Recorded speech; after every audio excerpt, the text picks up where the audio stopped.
If you just got a new MacBook Air M5, this is your video. I'm going to show you the first things you need to do from customization to optimization and of course a bunch of interesting functionalities. So that being said, and without any further ado, let's begin with the first thing you always need to do once you start setting up a new Mac, which is to come to System Settings, then tap on General, and then tap on About, because right here where it says Name, you can actually rename your MacBook Air, getting, as you can see, as creative as you want. You can name it literally anything you want. Although I suggest you're careful because everybody is going to see this name when you connect to other devices. So you can be funny, but don't be too funny. But anyway, that being said, and also here on the settings, let's talk about how you can get the best battery life possible on your MacBook Air. So first of all, let's come here to the battery section and then tap right here where it says charging on the information button or dot at the right. As you can see, we have the option to turn on optimized battery charging, which I always recommend you do. It essentially gives you more battery health with no compromises.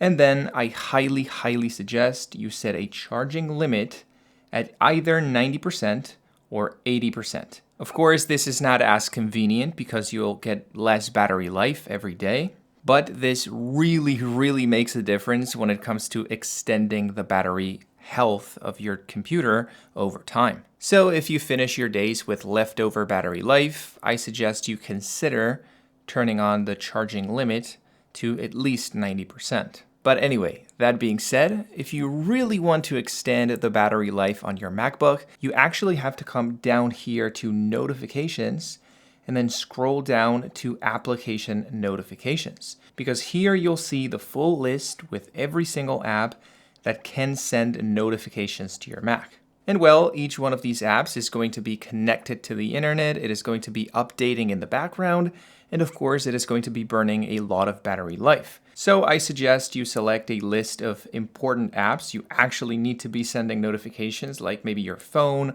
or some messaging apps, and then turn everything else off. All you have to do is to tap on an app, and then right here on Allow Notifications, you just want to turn it off like this. Now, that being said, another great way to save battery life is to come down here to Privacy and Security, and then tap on Location Services. Once again, the least amount of apps you have on this list, the more battery life you'll have. And well, by default, many apps leave this on because they can. So I recommend you come here and check what you have turned on, because besides the really important apps like maybe the weather, you don't really need any of these apps to have access to your location all the time. Now, that being said, another great way to extend the battery life on your MacBook is to swipe all the way up to Bluetooth right here on the settings and turn it off, because most of the time you don't really need for Bluetooth to be turned on your computer. Unless you want to connect a Bluetooth mouse or your AirPods, please turn it off, because it really does burn a bunch of battery life. Maybe 10% of the whole battery life comes from the Bluetooth being turned on, so be careful. And well, of course, another great tip to save battery life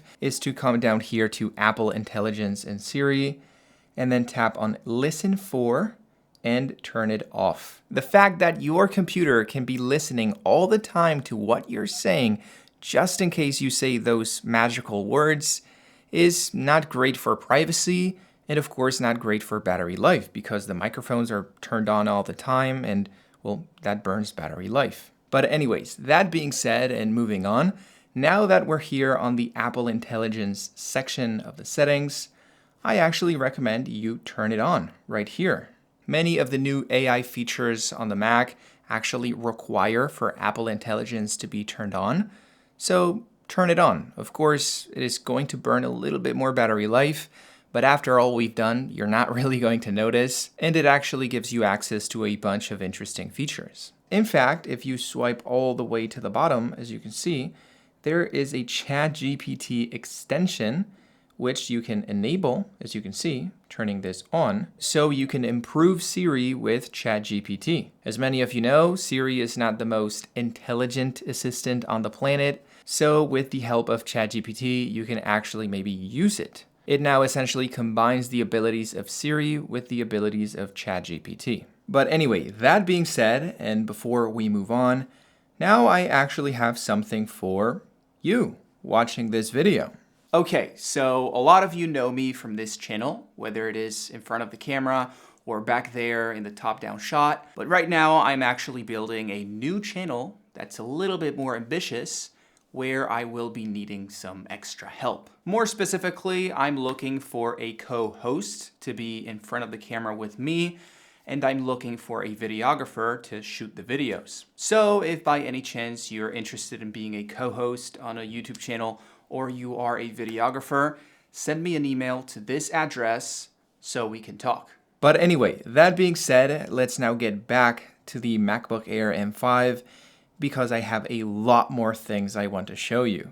So just as a quick reminder, if you swipe up with 3 fingers on your trackpad, you can access the mission control where you can see all of your opened apps. So for example, if I open maybe the settings and I open the App Store, and then I swipe up with 3 fingers, I can see those 2 apps. And then I can also see my multiple desktops. So if you tap right here at the right, you can create a new desktop. And then once you leave the mission control with 3 fingers down on the trackpad, you can actually navigate between your desktops by swiping with 3 fingers laterally on the trackpad, like this.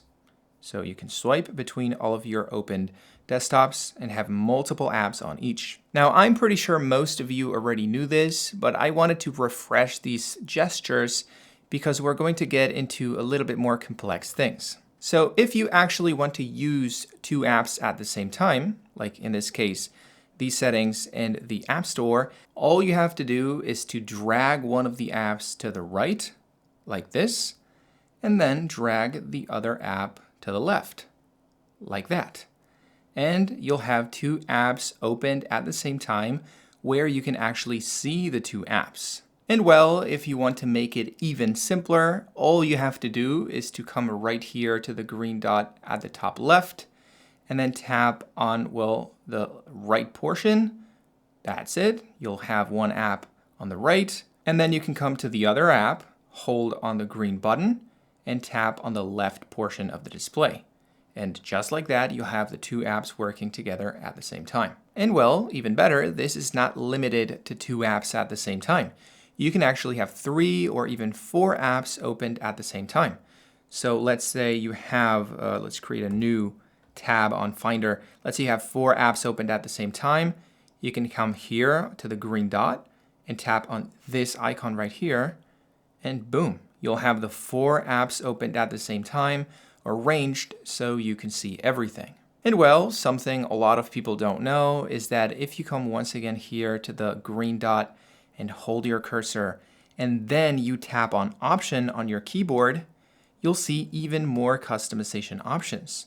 So in this case, for example, we can hold Option and then tap on this right here, and we will set up the app at the top left corner. As you can see, there's plenty ways to set up your apps so you can use them all at the same time. Although, to be fair, at least in my opinion, when things get too cluttered, I recommend swiping up to Mission Control and placing one of your apps on another desktop so you can have a cleaner view of all of your apps.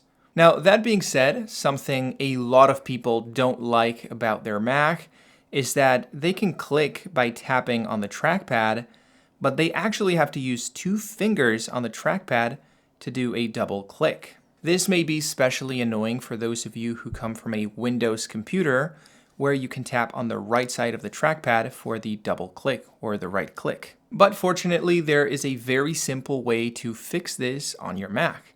So you have to scroll all the way down on the settings page to trackpad, and then right here where it says secondary click, you have to change from click with 2 fingers to click in bottom right corner of your trackpad.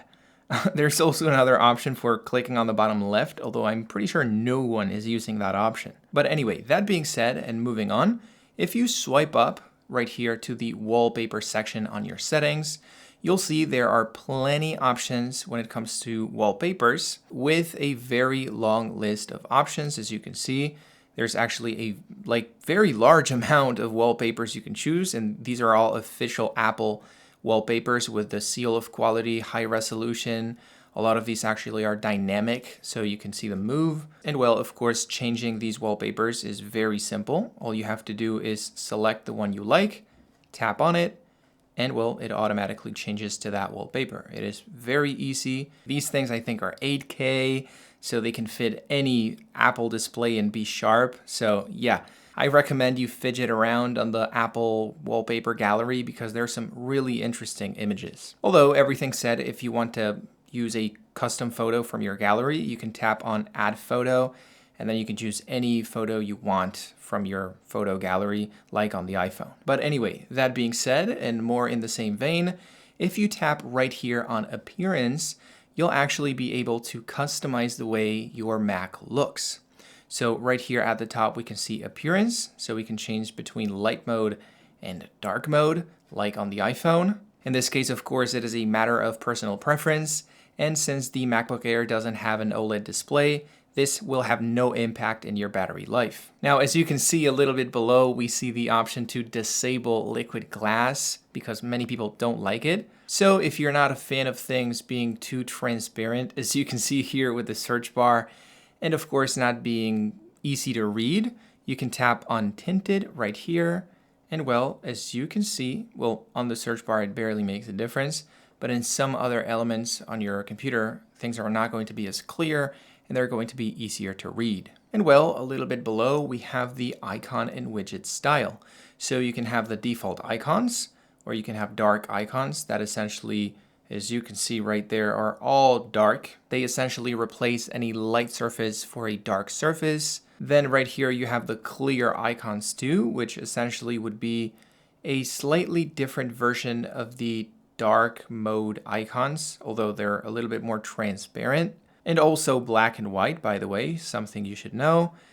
And then you have the tinted icons, which are famous for being very hard to make look right. As you can see with the default blue, it is, well, not the most aesthetic choice. But if you feel playful, you can come right here to icon widget in folder color, then tap on automatic, and then tap right here on choose color. So you can essentially customize the color of your icons to essentially anything you want. Although, once again, it is pretty hard to make it look aesthetic. But anyway, that being said, and moving on, something you should keep in mind is that as you use your Mac, like most people, you'll probably start saving things on your desktop. And well, after a couple months or years, it can look very messy. So Apple had to come up with a feature to automatically clean up everything on your desktop by just double-clicking or right-clicking on your trackpad, and then tapping on Use Stacks. Automatically, everything that's on your desktop will structure into folders. In this case, I just have screenshots, so I just have one folder. But if I had apps or documents or PDFs, everything would stack into folders. So you can easily access everything that's on your desktop without having all these icons scattered across the wallpaper, making things look really messy. Now, that being said, I'm pretty sure this type of organization looks a little bit more familiar if you're using a Mac, with things not being perfectly straight because there's no magnetization. And well, if you don't like it, there is actually a very simple solution. All you have to do is to right-click or double-click on your home screen, then tap on Sort By, and then tap on Snap to Grid. As you can see, nothing changes, that's fine. But if you now select all of these icons, or in this case images, and then just move them a little bit, automatically they will arrange in a perfect straight line with perfect spacing. So even if you have multiple things on the desktop, it looks a lot cleaner. And well, something you should also know about the desktop is that if you double click and then tap on Edit Widgets, you can actually add multiple widgets to the desktop. And it is as simple as tapping right here on the plus icon on any widget, and it will automatically hop into your desktop. Now, if you want, you can move these widgets around as much as you want. There's no limit to where these widgets can be. You can be messy and chaotic and have them be set up in a non-structured way like this, or you can have them, well, any way you want. There's complete freedom. But anyways, that being said, and once again getting back here to the main settings page, something you should know is that if you come here to General and then swipe down to Login Items and Extensions, you can actually control which apps on your computer open when you turn it on. Because as you install apps on your computer, you'll probably notice that some of those apps open automatically when you turn on the computer, which can sometimes get a little bit annoying. So all you have to do is to come right here to Login Items and Extensions, then tap on the app you don't want opening automatically when you turn it on, and then tap on these minus icon right here. That's it. Automatically, that app will no longer open automatically at login. Now moving on, let's now swipe down to Desktop and Dock right here on the settings, because there is a lot of customization you can do, starting of course with the size of your dock, which you can make as big as the edges of the Mac and as small as, well, a Samsung S Pen. And of course you have magnification, which is this effect where if you hover over the apps, they get bigger, so it's easier to tap on them. And that, for some reason, it comes disabled by default. I always come here and crank it up to the max because I really like the way it feels, the way it looks, and it just, once again, makes things easier to click. Now, right here on dock position on screen, you can also change the position of the dock. It is on the bottom by default, but you can swap it to the left or to the right, as you can see. Then right here on automatically hide and show the dock, you can essentially hide it so it doesn't take up space on your screen, and you can have apps be bigger by default. And then something I'm pretty sure some of you will be glad to know, you can actually disable the feature where if you tap on the desktop, this weird frame appears and you have to click again so it goes away. That useless functionality, which I'm yet to understand, can actually be turned off. So if you tap right here on Click Wallpaper to show desktop, you can tap on Always and then tap on Only in Stage Manager. So if you tap on the desktop as much as you want, those frames will not appear again. Now, if you swipe down on the desktop settings, you'll also be able to control where you can see your widgets. So if you disable on desktop, they'll go away. Although if you don't want widgets, you can actually just not add widgets in the first place. And very interestingly, also here on the widgets menu, you can change the default web browser from Safari to any other browser you want. I'm pretty sure it's here because Apple doesn't want you to change their browser to any other browser. Now, that being said, also here on the desktop and dock settings, if you scroll all the way down, you'll see this button right here that gives you access to the coolest functionality on this computer. If you tap on hot corners, you'll be able to configure quick actions by swiping the cursor to each corner of the display.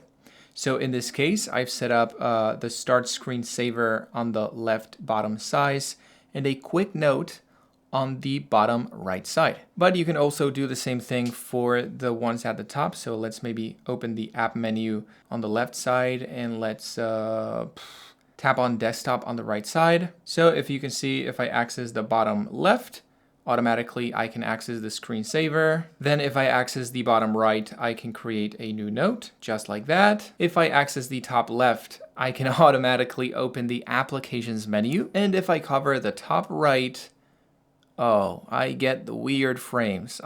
I thought it was going to automatically close the apps, but no, it just opens the weird thing, the weird frame. But anyway, that being said and moving on, now I actually want you to open this app right here. If you don't know where it is, you can tap on Command Spacebar to access the spotlight and then tap on Shortcuts right here. It automatically will show up. You just have to tap on Return and you'll get access to the Shortcuts app. Now, the first thing I want you to do is to tap on this plus icon right here to create a new shortcut. And then I want you to come to the right side, tap on Open App, and drag it to the main frame. Then you want to tap on App right here to select an app. Maybe let's do the App Store just for demo. And then you want to tap on the Information button right here, then tap on Add a Keyboard Shortcut, and then ideally you want to do Command Option something, because those are generally free. So let's do Control Option A, just like that. So now if I want to open the App Store, I just have to tap on Control Option A, and automatically I will open the App Store. Now, of course, this may not be the most useful app, but I'm pretty sure there's 2 to 3 apps you're opening all the time. So if you set up quick controls for those apps, you can actually save some time. And well, that being said, something that I'm pretty sure happens to a lot of you when you're working on your computer is that you end up with a lot of Finder tabs opened on your desktop. So I actually came up with a shortcut to clear all of your Finder tabs at the same time. All you have to do is to tap right here on plus, then come here to Search Actions and type Run, and then select Run Apple Script, which you want to drag into the main frame. And then right here where it says your script goes here, you want to delete that text. And then you want to paste this line of text that I'll leave in the video description. Now let's arrange a shortcut by coming here to Information, then Add Keyboard Shortcut. And in this case, I'm going to do Control Option Return. So now if I tap on Control Option Return, all of my Finder windows will close at the same time. Maybe if this is your first computer, you don't see the value in this, but that's going to save you a lot of time when you're working with multiple things, multiple documents on your computer. But anyway, that being said and moving on, something you should also know is that the same organization I did on the desktop, you can also do on Finder by essentially coming here to View, then tap on Sort By, and then tap on Snap to Grid. Then all you have to do is to select everything, move it a little bit, and just like that, everything will look straight and organized. And well, that being said, and going back to Mac productivity and speed, I actually have to talk about the clipboard. So if you tap on Command Space 4, you'll access the clipboard, which essentially is going to store everything you've copied on your computer. So if, for example, I come to the latest MrBeast video and I copy the link to that video, when I tap Command Space 4 again, that MrBeast video will be right here. So I can copy that video and then easily paste it anywhere else. So let's tap Command V, Enter, and automatically I can access that video. The cool thing about this, of course, is that you can store many things you've copied and then choose which one you want to paste wherever you want to paste it. So if I had copied this link right here and I went back to Safari and I pasted that link, it will not be the MrBeast video, but in this case, a text I took from the App Store. But anyways, that being said, I am happy to say that I've saved the best for last. If you come right here to the FaceTime app or any other app that uses your camera, it will default to the FaceTime camera on your MacBook. But if you have your iPhone nearby, even if it's locked, you can tap on Video, then tap on your iPhone if it shows up right here, which it probably will. And just like that, you'll start using your iPhone as the camera. As you can see, I can move it around. I'm using now my iPhone to record the video. I can see the back of the computer I'm using. This feels like Inception. It should not be possible. So you can essentially get much better video quality on your calls, or even just move around when you're having your FaceTime call. And the cool thing about it is that you can very easily swap between the two cameras without having to end your call or anything like that. So you can, just change between them as you please in a very fast way. And the latency, I'm gonna try to show you, the latency between the movements of my hand and the movements that display here is very small. I'm not sure how they've done this, but it is very impressive. Now, more in the same vein, another continuity feature with the iPhone, if you're browsing something on either one of these devices, you'll see that on the other device, there's going to be a little window that is going to let you pick up where you left it on, in this case, the iPhone. So it takes you to the same page so you can see the same thing. So maybe if you're reading an article and you get home, you can open it up on your Mac and just keep reading. And of course, the cream of the crop in terms of iPhone Mac features is that if you copy anything on the iPhone, it can be text, it can be an image, it can be a document, you can actually paste it on the Mac. So let's delete this text and then tap on Command V. And automatically, as you can see, it's pasted the text that I copied on the iPhone. Once again, this can be done with text, but it can also be done with anything else. If you can copy it on the iPhone, you can paste it on the Mac. But anyway, that being said, I'm pretty sure that's everything you need to know to get properly started with your MacBook Air. If you have any questions, please tell me down below. And if not, I hope you enjoyed the video, and I hope to see you again very soon. Peace.